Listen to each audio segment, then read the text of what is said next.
اعوذ باللہ من الشیطان الرجیم بسم اللہ الرحمن الرحیم۔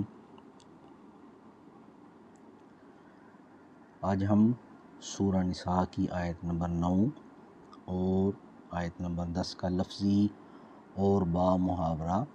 ترجمہ پڑھیں گے۔ اللہ تبارک و تعالی قرآن مجید میں ارشاد فرماتے ہیں وَلْيَخْشَ الَّذِينَ لَوْ تَرَكُوا مِنْ خَلْفِهِمْ ذُرِّيَّةً ضِعَافًا وَلْيَخْشَ اور چاہیے کہ وہ ڈریں الَّذِينَ وہ لوگ جو لو اگر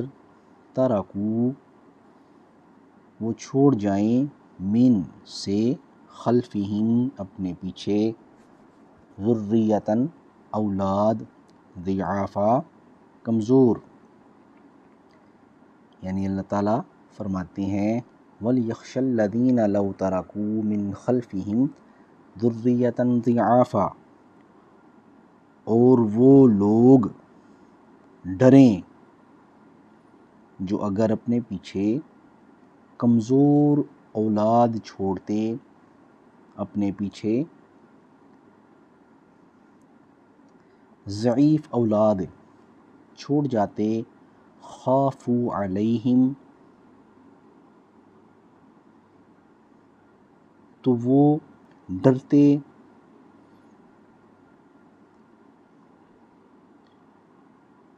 علیہم ان کے اوپر، خافوا علیہم یعنی تو وہ ان کے بارے میں عجیب و غریب اندیشوں کا شکار ہوتے، وہ ان کے بارے میں خوف زدہ ہو جاتے۔ فَلْيَتَّقُوا اللَّهَ وَلْيَقُولُوا قَوْلًا سَدِيدًا فَلْيَتَّقُوا تو انہیں ڈرنا چاہیے اللہ سے، وَلْيَقُولُوا اور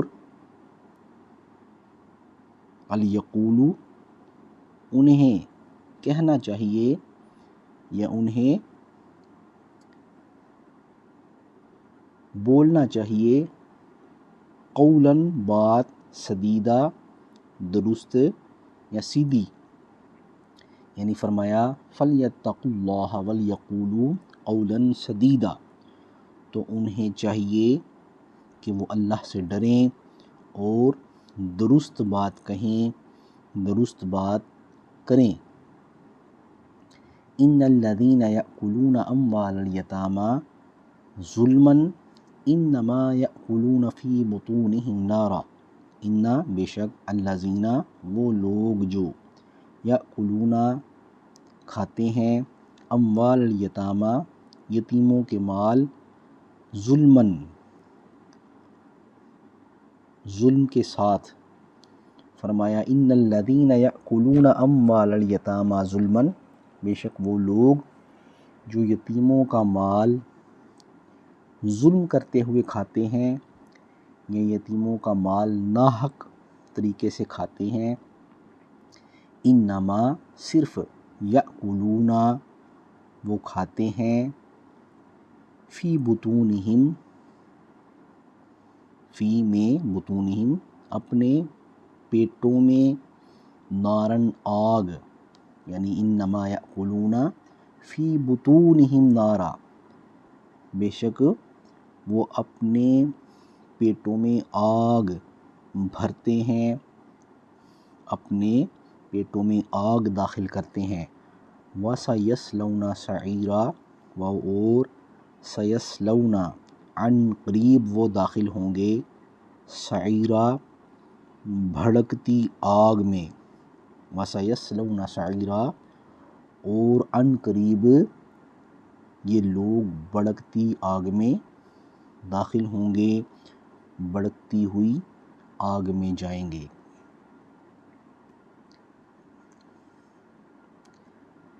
تو یہ لفظی اور با محاورہ ترجمہ مکمل ہوا۔ السلام علیکم ورحمۃ اللہ وبرکاتہ۔